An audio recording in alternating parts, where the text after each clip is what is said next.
sacrifice, and we have to read from the whole sense and drift of the teaching. Once you have got the text, we'll start reading. Or others, one of you has to read. Do you want me to read? Oh, you have the book today? Yes. Oh, great. Okay, read. Jasmine. The whole sense and drift. The whole sense and drift of this teaching turns upon the interpretation we are to give to the important words yagna, karma, dharma, sacrifice, work, Brahman. If the sacrifice is simply the Vedic sacrifice, if the work from which it is born is the Vedic rule of works, and if the Brahman from which the work itself is born is the Sabda Brahman in the sense only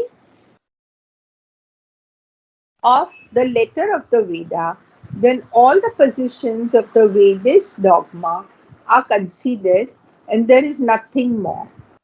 Ceremonial sacrifice is the right means of gaining children, wealth, enjoyment. By ceremonial sacrifice, rain is brought down from heaven and the prosperity and continuity of the race are sure.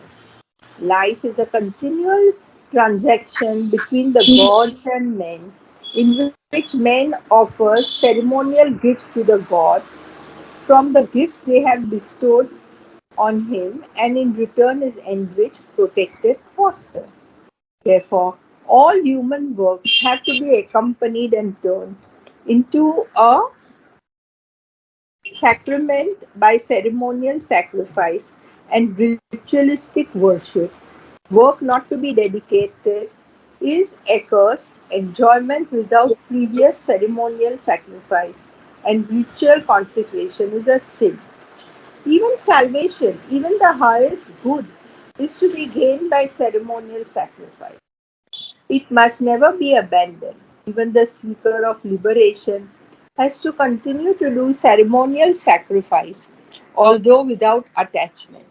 It is by ceremonial sacrifice and ritualistic works done without attachment that men of the type of Janaka attain to spiritual perfection and liberation. Okay, so this will sound very strange, but you must remember that it is not Gita's view, nor is it Srimbo's view. Okay. So now what is then? I refer you back to the previous paragraph at the beginning.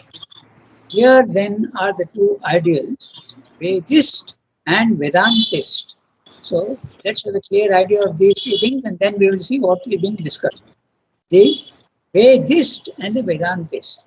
The Vedist is one who knows the Vedas but no spiritual experience. He is simply going according to the words. That is the Vedist. Okay, they only know the words. In the Gita also there's a criticism, and they say that you must do yajna, okay? And that ceremonial sacrifice, the pouring of ghee into fire and go on reciting the slokas, but there you don't know the meaning of the slokas, but you go on reciting the slokas. I have attended one Vedic sacrifice in the opening of a house, and maybe they know, but they go so fast and even mispronounce the words. It is just they are engaged only in the vocabulary. They don't know the meaning of what they are doing. Okay, so that is the Vedist. Now, this Vedic ceremony is used for gaining in the physical world, whether it be success or wealth or enjoyment or having children. Okay, it's all there. So that is one thing. Then the other is the Vedantist. That is the word yajna and karma and all that. Srimda will explain. In the Vedist interpretation, the yajna is restricted only to ceremonial rites. Just pouring ghee into the fire and adding all sorts of twigs and leaves and all sorts of grains. They do that. Maybe there are about 20, 25, 30, and they go on throwing all these things into the fire. And they ask for some boons from the gods. They are sacrificing to the gods and asking for boons. I want children, I want this, I want that. So this is the one way of looking at it. The other way is the interpretation given to Yajna. Okay? That's what Sanjay is going to discuss in 2 3 paras. The interpretation in the Gita, Yajna means all your karma are for the Lord. You don't do it for yourself. That's the difference. And if you do that, the Gita takes on a totally different meaning. That's what is being discussed. So the para we have read just now is not the Gita's understanding of things. Okay? So keep that in mind and we will read. So he says, the whole sense and drift of the teaching turns upon the interpretation we are to give to the important words yajna, karma, and brahma. So, in the Vedist sacrifice, Vedist interpretation, yajna means only ceremonial rites. Rite means R-I-T-E, ceremonial actions, whatever you are doing. That is the interpretation given by Vedist. And the Vedantist, the interpretation of yajna is sacrifice of all your actions, all your thoughts, all your mental ideas, and everything. This is sacrifice. Constantly think of the Lord and offer it to them. So that's the first interpretation. Second interpretation, karma. Karma on the Vedist interpretation, the shallow interpretation is they do the karma. That means to say, do the Vedic sacrifice. Vedic sacrifice, only the ceremony. But in the Gita, the interpretation for karma is something altogether. The karma is all your works. Whatever you are doing is karma, not only the sacrificial rite. The priests who throw ghee into fire and go on uttering mantras of which they don't know anything at all. So that is the karma in the Vedist interpretation. But the Vedantist interpretation is karma, all your works, whatever you are doing, and every work can be offered to the divine. Whether you are a doctor or engineer or a journalist or whatever you are, okay, or a scholar or a student, all you have to do is to, before starting what you're doing, turn it to the divine. I'm doing it for you in your mind, not in words, and offer it to the divine. Then slowly, that is the interpretation of karma. Then there is one more, Brahma. Okay? So that also is the, we'll see about the Brahma later on. We'll see how the word is interpreted differently, these 3 words in the Vedist and the Vedantist. That is the reason why the Gita seems to criticize the Vedas, that they are those who are interpreting the Vedas only in the Vedist sense. They are showy, flowery, and shallow. But later, some people may come to the conclusion that Gita is criticizing the Vedas. It is not criticizing the Vedas. It is only criticizing the attitude of the Vedist, the one who is using the Veda for the wrong reasons. Because elsewhere, as they will tell you, the Gita is praising the the Vedas, okay? Those of knowledge. So with this background, if you read the para, it will be clear to you now. So I am reading each sentence. The whole sense and drift of this teaching turns upon the interpretation we are to give to the important words yajna, karma, and brahma. Sacrifice, work, and Brahman. If the sacrifice is simply the Vedic sacrifice, and the Vedic sacrifice is the Vedist, only reciting slokas and pouring ghee and doing only the outer act. That is the if the word, not the words if. Huh? That's very important because this is not Swam's view, nor is the Gita's view. If the sacrifice is simply the Vedic sacrifice, if the work from which it is born is the Vedic rule of works, and if the Brahman from which work itself is born is the Shabda Brahman. Now, note the Shabda Brahman, only the words of the scriptures. Okay, Shabda Brahman. This is in one sense, but the word Shabda Brahman also is used because when the Brahman is about to manifest himself, he uses first Shabda, the vibration. The creation of the universe starts with the vibration of Om. And this word, this is a vibration. And the sound it produces is Om. But in India we say Om, but actually in the Vedic, um, the Jewish tradition, it's not Om. Okay? It is something like hmm. I had a friend in America, and I did some work for her in the press, and she sent me a tape. She's not a tape, sorry, a CD, a compact disc. She sent me a disc in which this sound was very clearly recorded, and she told me about it. Okay, so this is the sound, and that is the reason why all the tantric mantras begin with this sound. Hmm. Humkara, they call it. Okay? So it's a very powerful sound. And my mother says that when first time she heard the sound Om being, she said it took me right to the highest level of where the creation is starting. Okay? Om. So that is the Shabda Brahman. So two interpretations for Shabda Brahman. Merely the words of the scripture or the actual thing.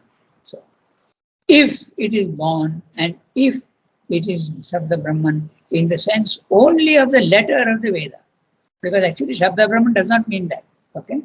But if you interpret it only as the letter, only the words without the deeper meaning, then all the positions of the Vedic dogma are conceded and there's nothing else. So if that's what they mean by these in the Gita, then I have nothing more to say. Okay.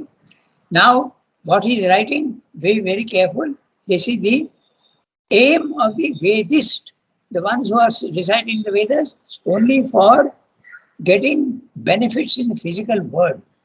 Ceremonial sacrifice, very clearly, only the pouring of ghee into the fire and reciting shlokas. Ceremonial sacrifice is the right means of gaining children, wealth, and enjoyment. Ceremony is not saying this. The Vedist principle is saying this. Ceremonial sacrifice is the right means for gaining children, wealth, and enjoyment. I have a question here, and I wondered whether there is some truth to this. Okay, but sometimes it does work. Okay, we refer to those mothers reciting the rain, rain, rain. We want the rain, but of course it has to be done with full consciousness and full concentration. Okay, then it may have an effect. All prayers reach the divine. Okay, but then his giving depends on so many other things. So I'm going back to the Vedist interpretation. Ceremonial sacrifice is the right means of gaining children, wealth, and enjoyment. By ceremonial sacrifice, rain is brought down from heaven and the prosperity and continuity of the race assured. Life is a continual transaction between the gods and men, in which man offers ceremonial gifts to the gods from the gifts they have bestowed on him, and in return is enriched, protected, fostered. Okay? There is an exchange between the gods and men. Therefore, all human works have to be accompanied and turned into a sacrament. Sacrament, holy, make it holy, by ceremonial sacrifice and ritualistic worship. Note the word rituals. It's only usually restricted only to the outer action. Okay?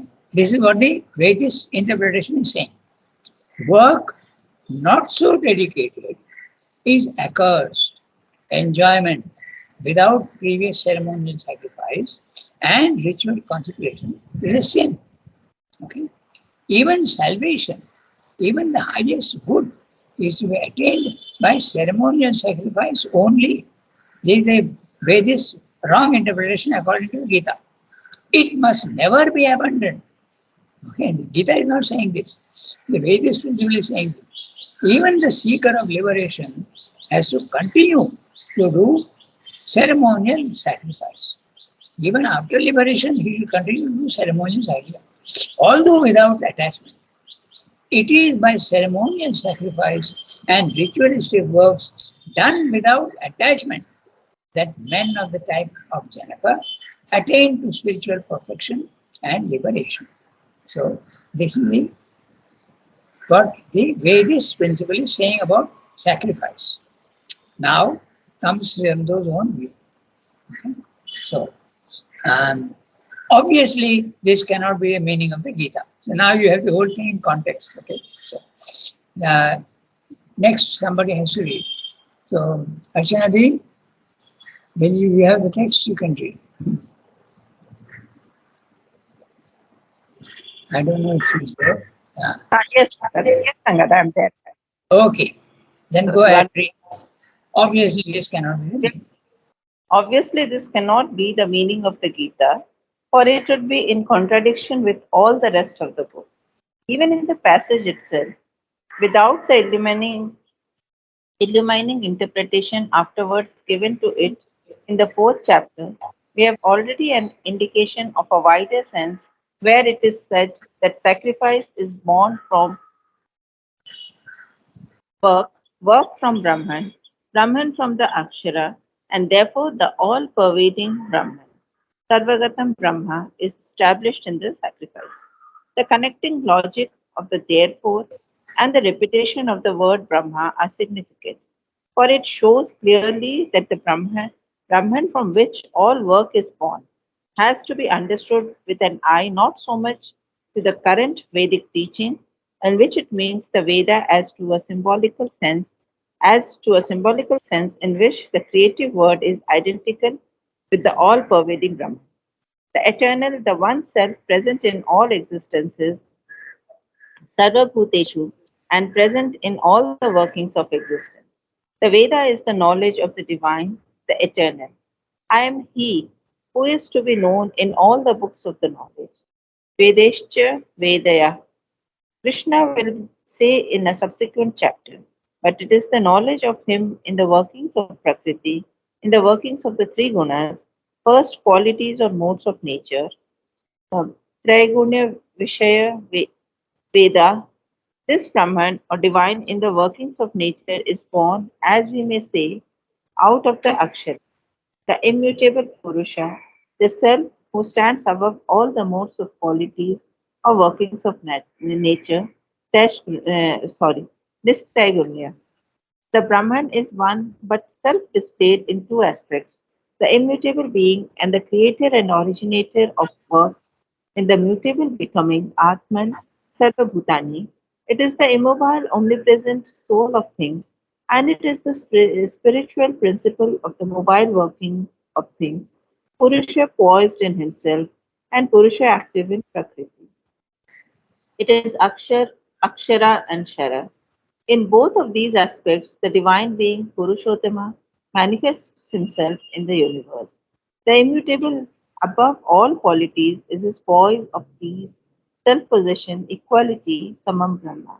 From that proceeds his manifestation in the qualities of Prakriti and the universal working.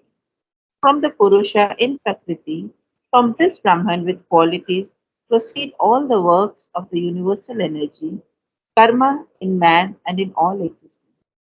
From that work proceeds the principle of sacrifice. Even the material interchange between gods and men proceeds upon this principle as typified in the dependence of being and its product and its product food on this working and on them the physical birth of creatures. For all the working of Prakriti is in its true nature a sacrifice, yajna, with the divine being as the enjoyer of all energisms and works and sacrifice, and the great Lord of all existences, Bhoktaram Yajna Tapasam Sarva Bhutameshwaram. And to know the divine, all pervading and established in sacrifice, Sarvagatam Yajna Pratishtham is the true, the Vedantic knowledge. There is a footnote. I am reading that.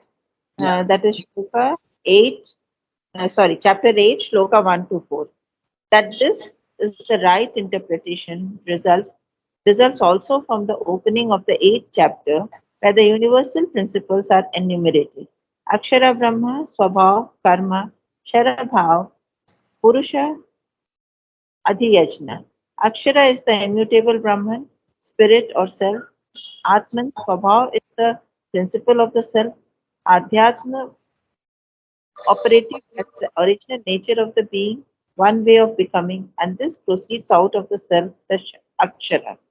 Karma proceeds from that and is the creative movement, Visarga, which brings all nature, natural beings and all changing subjective and objective shapes of being into existence.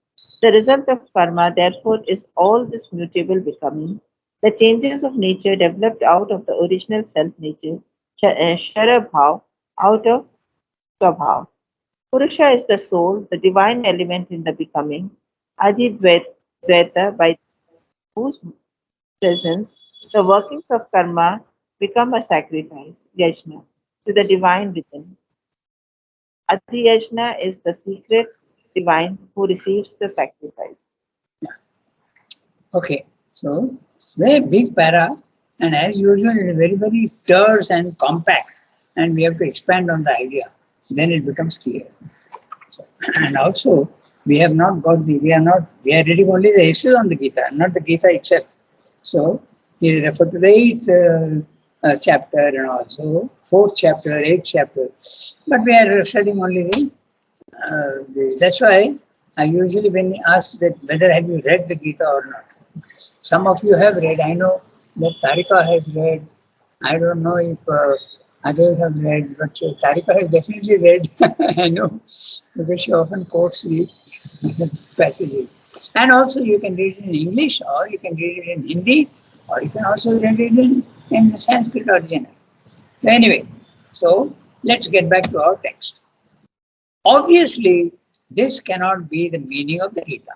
So, what is he saying? Because in the Gita, these words are there. All these Yajna, Karma, Brahma.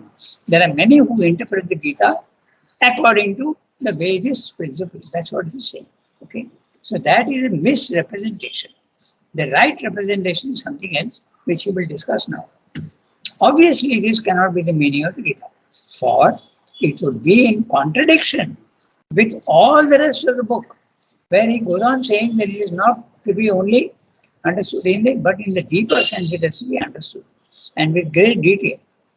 Even in the passage itself, this passage which he is discussing, without the illumining interpretation afterwards given to it in the fourth chapter, and that is, I'm just telling you briefly, in the fourth chapter, he explains what is action and inaction.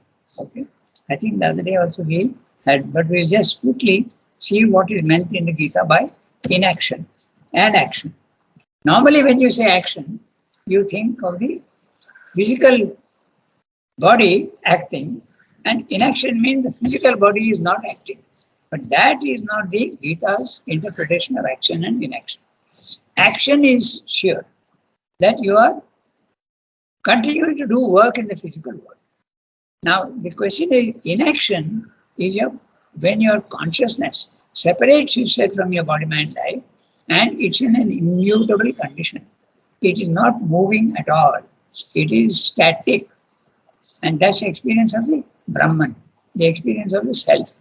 So that is the inaction that Gita is speaking about. So Arjuna gets confused. Once he's saying you must act in the world, and first you must get the knowledge and become the non-actor, and then he says you must continue to do war. So he's confused. So in the fourth chapter, this explanation is given to him. That the real inaction is the soul remaining and becoming only a witness. But the work continues in the physical world. And also he points out, Krishna points out, that how can you remain inactive in the physical world? Even if you sit in a chair idly, you are having emotions and you are having thoughts, and that is movement. Therefore, that is karma. So it's impossible to remain inactive in the physical world. Not possible. That can be possible only in the higher planes, in the level 2, where your consciousness is not doing anything at all. It's only watching. Okay, that's the interpretation in fourth chapter. The explanation between action and inaction. In fact, Gita goes even further away and says that those who are acting in the physical world are really not acting because they realize that it is nature that is acting through their body, mind, life. And even in action, you can be inactive. And in inaction, that means only the body is lying on a bed or there is action going on. So that is the explanation given in the fourth chapter. Okay. So, illumining interpretation. Note about illumining interpretation afterwards given to it in the fourth chapter. We have already an indication of a wider sense where it is said that sacrifice is born from work from Brahman, Brahman from Akshara, and therefore the all-pervading Brahman, Sarvagatam Brahma, is established in the sacrifice. The connecting logic of the therefore, verse 5, okay, and the repetition of the word Brahma are significant, for it shows clearly that the Brahman from which all work is born has to be understood with an eye, not so much to the current Vedic teaching in which it means the Veda, as to the symbolic sense in which the creative word is identical with the all-pervading Brahman, the eternal, the one self present in all existences, Sarva Bhuteshu, and present in all the workings of existence. It's a huge sentence and we have to go step by step. So, the interpretation given to Brahman. Brahman is, as we said, the static condition of the witness self, the Brahman consciousness, and it is static. But if you remember in Life Divine and elsewhere, he says that it is a silence and a static condition that allows the movement to occur. If the static condition is not there, there can be no movement in the physical world. Okay? So, that is the one that source. To understand this image again, we can then think of the water behind the dam. The water behind the dam is absolutely calm, quiet, pure, without any rippling. That's the Brahman consciousness. And if that water is not there, when it is let out, how can there be the river below the dam? There cannot be. So, the physical world depends on the immutable Brahman consciousness. That's what is being said. In other words, the mutable, infinitely mutable and unceasing mutability, constant movement in the physical world is possible only of the higher immutability of the Brahman. It is that which supports this. Okay? That's what is being said. So, that's the Brahman consciousness. For it shows clearly that the Brahman from which all work is born. So now you can imagine what is being said. It is the Brahman consciousness which is absolutely static, and work is born from there. It's the spiritual plane of consciousness, the self, which allows the physical world to come in. So this has to be, from which all work is born, has to be understood with an eye, not so much to the current Vedic teaching, in which it means the Veda, as to the symbolic sense in which the creative word is identical with the all-pervading Brahman. Okay? So there is the symbolic sense you have to take, not the physical sense of the other Vedic interpretation. The eternal, the one self, present in all existences, Sarva Bhuteshu, and present in all the workings of existence. This also we have seen. The divine presence is there at the highest level, transcendent. The divine presence is there in the universe, and that's workings of existence in the universe. And the divine is also there in each individual. Okay. The Veda is the knowledge of the divine, the eternal. And there is a quote here. I am he who is to be known in all the books of the knowledge. Vedaischa Vedya. Vedya to be known. And Vedai by the Vedas. Instrumental case. By the Vedas, I am to be known.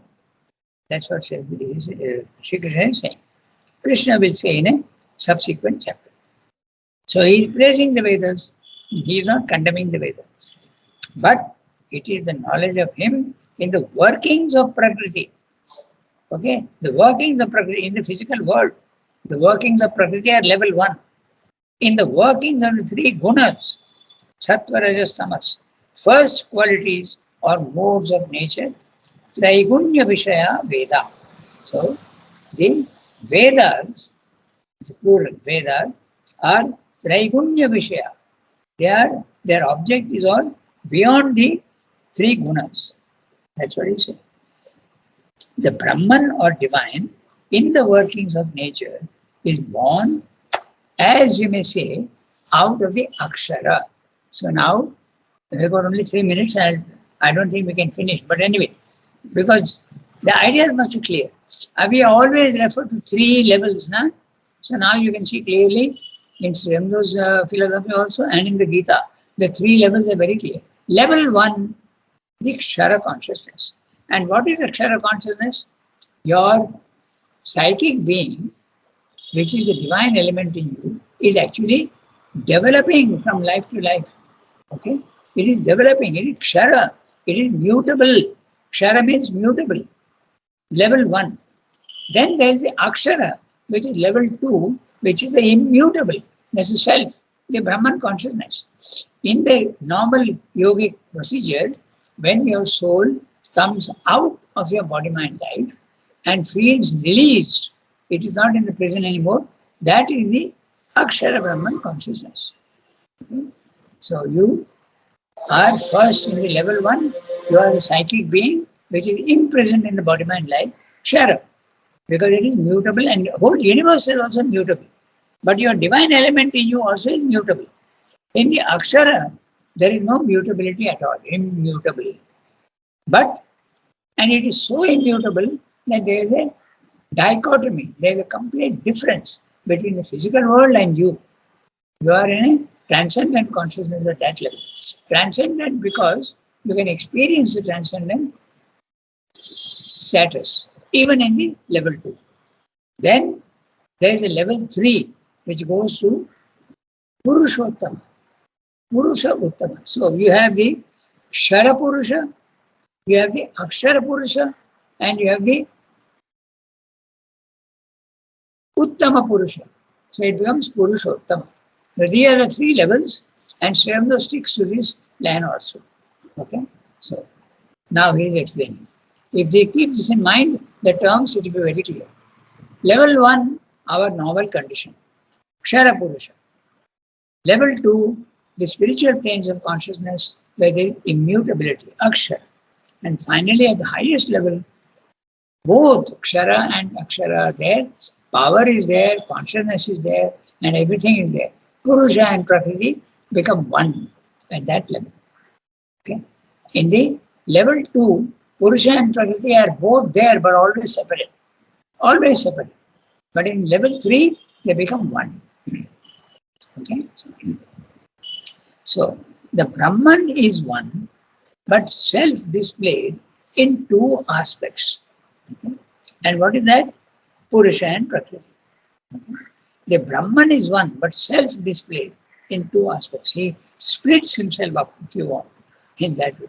The immutable being, which is the level 2, and the creator and originator of works in the mutable becoming, Atman Sarva Bhutani.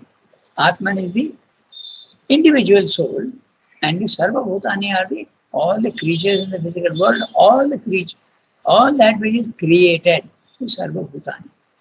Okay? So it is the immobile, omnipresent soul of things, and it is a spiritual principle of the mobile workings of things. Mobile workings of things in the physical world. But the physical world is only body, life and mind, or if you want universally, matter, life and mind. But behind this, there is a spiritual principle. The Akshara Purusha is there behind, supporting. That's what he said. Purusha, poised in himself, and Purusha, active in Prakriti. When it is active, human beings are not aware of the Purusha active in Prakriti. But when it separates itself and poised in himself, the Purusha is the soul comes out and it knows itself to be Purusha and knows that Prakriti is not its only instruments given to it for action in the world. Okay, so it is Akshara and Kshara. The Brahman consciousness is both Akshara and Kshara. In both these aspects, the divine being, Purushottama, level 3, manifests himself in the universe. The immutable, above all qualities, is his poise of peace, self-possession, equality, Samam Brahma. These are, we have discussed this many times, the experience of the self. From that, from the level 2, proceeds his manifestation in the qualities of Prakriti and their universal workings. Qualities of Prakriti, Sattva, Rajas, Tamas, and in their universal workings, movement in the physical world. From the Purusha in Prakriti, from the Brahman with qualities, okay, there are Purusha in Prakriti is qualities. They call it also the Nirguna Brahman and the Saguna Brahman. In the physical world, there are qualities, there are features which you can explain. That's the Saguna Brahman. Nirguna Brahman, no qualities, no features at all. And that is the Brahman consciousness. Featureless, immutable, eternal, infinite. That's the description of the Brahman consciousness. And that is his voice of peace, absolute calm, self-possession, you're master of yourself, equality, you're not touched by anything at all. From that proceeds his manifestation in the qualities of Prakriti and their universal workings. From the Purusha in Prakriti, from this Brahman with qualities, proceed all works. And that footnote is there, it's a very complicated footnote. We'll read that. I don't think we can do it today. We have to read that next time. In fact, we'll stop here because already 8:38. So we'll do that footnote next time.